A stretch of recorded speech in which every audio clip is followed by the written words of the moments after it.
I got to go back to the Cushing thing. So, 10 games for PEDs. His lawyer said he will not appeal. That's because he did it. And then he's going to lose $4 million. They could recoup his signing bonus as well. He was suspended for 4 games in 2010 for testing positive for HCG, a fertility drug that was on the NFL's banned substances list. So back then, remember, he said he was taking a fertility drug. Meanwhile, I got to tell you, just so you know, he has a big family. Like, he's got all kinds of kids crawling all over him. Listen, it's so hard for me, to do this because I know him and I'm friends with him and his mom and dad and everything. It is what it is. You cannot avoid these realities.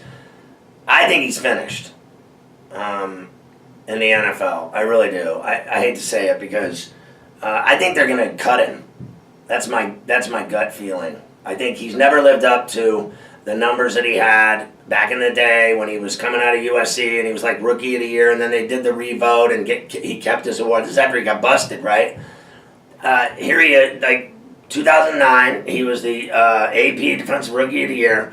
And then, because of his suspension, the next year they re-voted and he kept the award. But the bottom line is that now he's been busted again. So here's to everyone wondering if he's been doing it the whole time, right? And they test him, but there's ways around it, right? So, like, premeditated testing where it's coming or whatever, when it's coming, when it's going to happen and everything like that. Is that not like a problem? Like, they skirt around it if they know when it's happening, right? And so if he's been doing it all along, is that a question that you would ask? A lot of people think that he's been doing it since USC. There's even more people that think that he's been doing it since high school in New Jersey, right? So,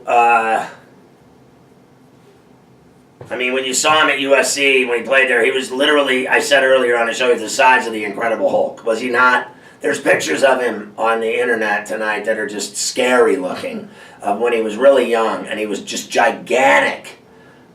He looked like a bodybuilder when he was playing football, right? And now, I think that after he got busted today, first of all, he was already out, right, with a concussion. Maybe they'll wait for this to blow over for a few days, and eventually, they got 10 weeks. They'll get rid of him. I agree with you that he's not. I'll be shocked if he plays for them again. What are they going to do? Inject him back into the lineup in week 12? Like, what's the point? They'll have moved on so far from him, it's not even funny.